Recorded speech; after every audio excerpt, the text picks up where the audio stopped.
So we got another article for you guys. Clearly, I'm here with Anime Sundays. Game Rant put out an article titled One Piece, 9 characters who would be great pirate kings.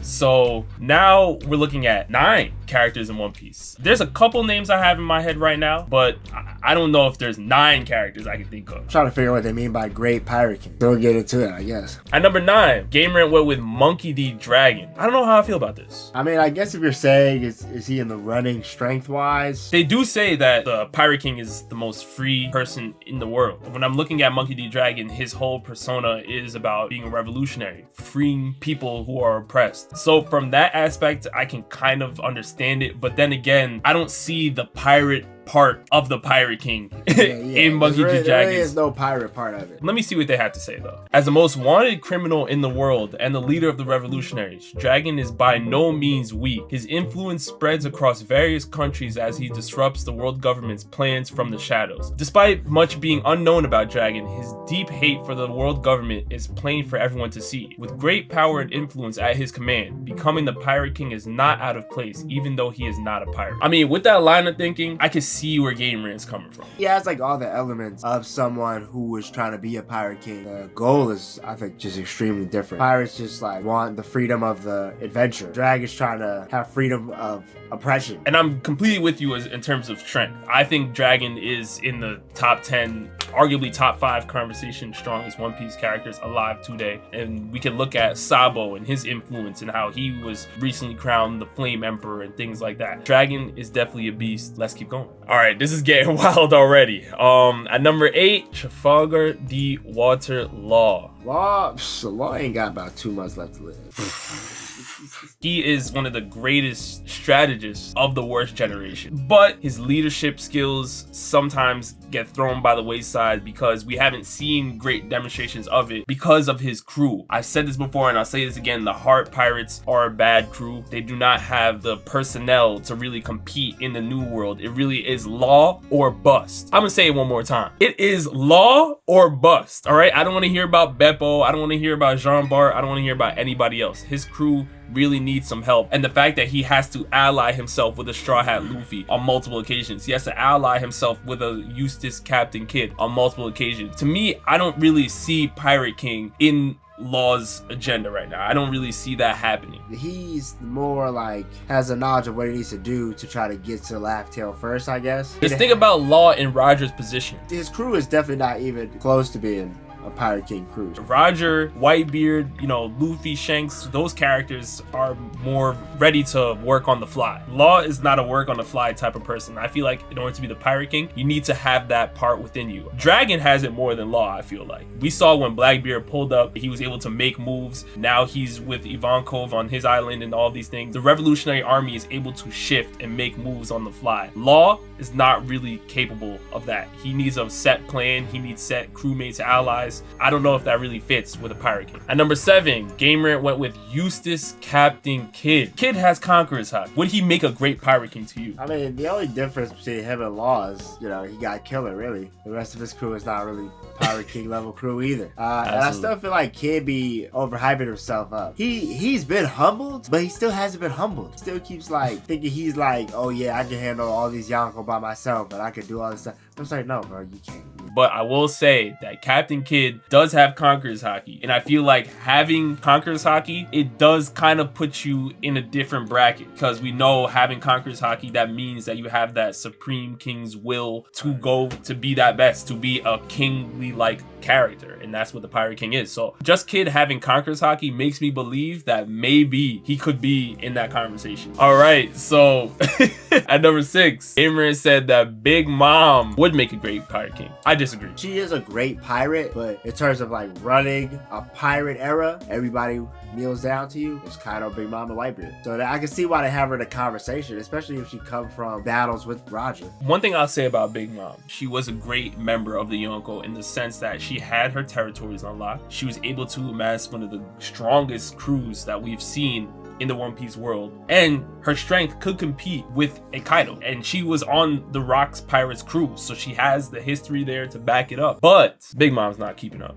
as a Pirate King. First of all, hunger pains Are you serious? Destroying all within your path because you were hungry? Those things cannot happen. You having your entire whole cake territory getting ransacked, run through by other members of the worst generation pirates, and then having to go to Wano to ally with Kaido just to lose is bad. That's horrible. That is not Pirate King status to me. To be a Pirate King, you have to make sure your crew is safe before you even start forming any alliances, and then having a great plan to move forward. Big Mom overestimated her skill. She overestimated her abilities based on what she was able to accomplish in the past, and that's why we don't know where she is right now. Big Mom is great when you're talking about taking over territories, but outside of taking over territories and finessing people like how she tried to finesse German 66, I think Big Mom has a lot of questions in terms of her leadership. Her crew literally got knocked off by Marco while they were on their way to Wano. These things can't happen. She definitely is still too immature as well. She's kind of still playing like this game, like everything's a lullaby, everything's a musical. She's not really like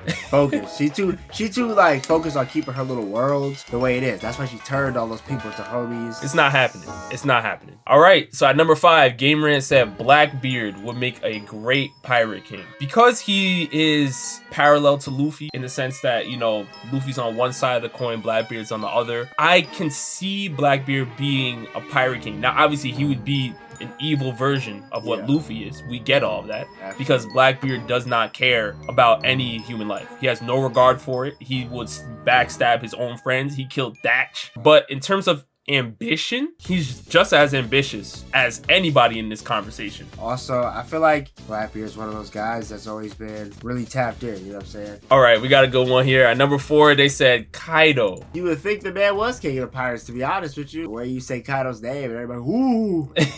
He's definitely a Pirate King type character. The strongest creature in the world. We know that he was in the mix fighting some of the strongest characters in the One Piece world because when you look at his top 5, his Fab 5, I mean, Whitebeard, Roger, Rocks, Odin, Shanks.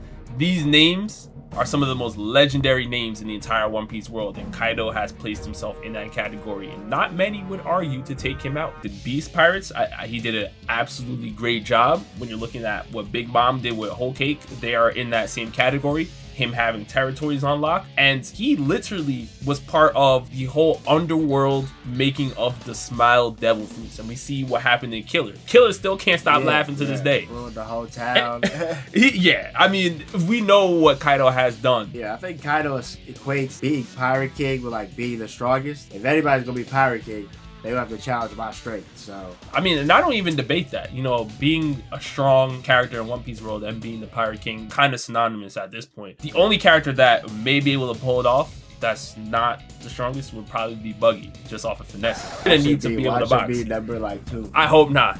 If Buggy is on this list, I might walk out. I'm letting y'all know right now. All right, so things are heating up. At number 3, they went with Rocks, man. I feel like he had to be the one running. Like he had to have had second place. I want to see what they had to say with Rocks. Being the captain of characters who later became emperors of the sea is nothing short of impressive, and that is what Rocks did. If Garp and Roger did not combine strengths to defeat this horror, his chances of becoming the Pirate King were quite good. This says everything. I feel like they just said it was 100%. Like, yeah. Looking at his crew and what he did, I feel like Rocks had to be the final boss. It's getting interesting now. We're in the top 3, and I haven't seen Shiki's name at all. But Shiki was a big rival of Roger. But when you're thinking about it from a different perspective, you can say that Shiki's captain, Rocks, was even more of a threat. I still think Shiki needs a spot on this list, but having Rocks in this conversation, you got to put him there. All right, at number 2, they got one of the GOATs, Shanks.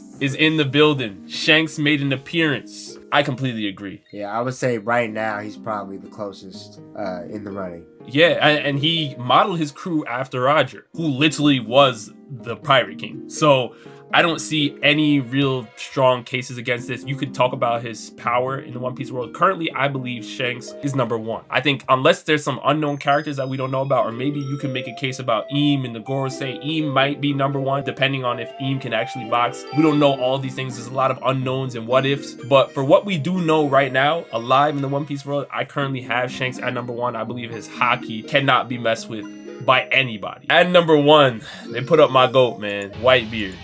Edward Newgate. You know me. I mean, but here's the thing though. So Luffy's not on this list at all. That's. I don't know, man. They got Law, Kid, and Blackbeard on this list. Well, let's say Whitebeard should definitely be here, right? Absolutely. Because he was sitting right before the throne. But then I feel like they should have put Rocks first, though, in terms of who was closer. Yeah, but not having Luffy here is Law, Kid, and Blackbeard. Yeah, not having Luffy here is blasphemy. And then they had Law, and Kid, mind you, above Blackbeard in placement. But you know, hey, we got Big Bob on this list.